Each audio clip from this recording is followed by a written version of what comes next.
त्याग दी सब ख्वाहिशें कुछ अलग करने के लिए, त्याग दी सब ख्वाहिशें कुछ अलग करने के लिए। राम ने खोया बहुत कुछ श्री राम बनने के लिए, राम ने खोया बहुत कुछ श्री राम बनने के लिए।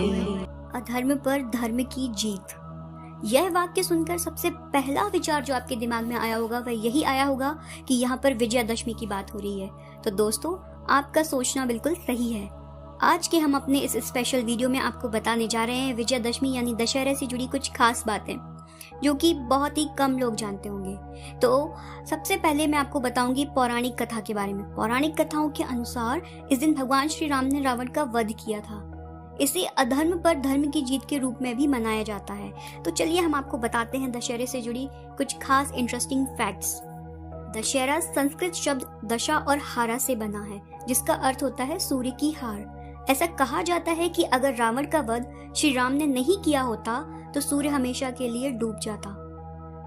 पौराणिक कथाओं के अनुसार ऐसा कहा जाता है कि नवरात्रि में माँ अपने मायके आती हैं और 10वें दिन उनकी विदाई होती है। यही वजह है कि लोग नवरात्रि के 10वें दिन माँ को विसर्जित करते हैं। ऐसा भी माना जाता है कि पहली बार दशहरा मैसूर के राजा के राज में 17वीं शताब्दी में मनाया गया था।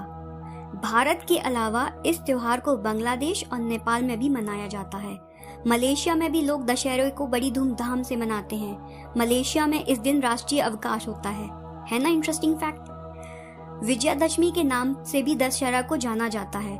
विजयादशमी का अर्थ होता है 10वें दिन की विजय। ऐसा कहा जाता है कि नवरात्रि के बाद 10वें दिन ही माँ दुर्गा ने महिषासुर राक्षस का वध किया था। महिषासुर असुरों का राजा था और वह मासूम लोगों पर अत्याचार करता था। इसके इन अत्याचारों से परेशान होकर भगवान ब्रह्मा विष्णु महेश ने शक्ति का निर्माण किया था, जिसके चलते शक्ति और महिषासुर के बीच 10 दिनों तक युद्ध चला और आखिरकार माँ ने 10वें दिन महिषासुर का अंत कर दिया था और विजय हासिल कर ली थी।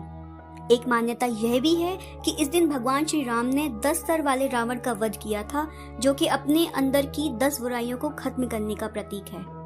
इस त्योहार को अगर हम मौसम बदलने के नजरिए से देखें, जोड़कर देखें, तो यह भी कहा जाता है कि दशहरे से सर्दियों की शुरुआत होती है। यह खरीफ की खेती का मौसम भी होता है। खरीफ की कटाई के बाद और दीपावली के बाद रबी की फसल की शुरुआत होती है। दशहरा का त्योहार भगवान राम और दुर्गा माँ दोनों के महत्व को दर्शाता है। कहा जाता है कि रावण को हराने के लिए श्री राम ने माँ दुर्गा की आराधना की थी और आशीर्वाद के रूप में माँ दुर्गा ने उन्हें रावण का वध करने का रहस्य बताया था। एक मान्यता यह भी है कि दशहरा के दिन राजा अशोक ने बौद्ध धर्म अपनाया था। ऐसा कहा जाता है कि इस दिन डॉक्टर अंबेडकर ने भी बौद्ध धर्म अपनाया था। तो दोस्तों, है ना ये सब इंटरेस्टिंग फैक्ट।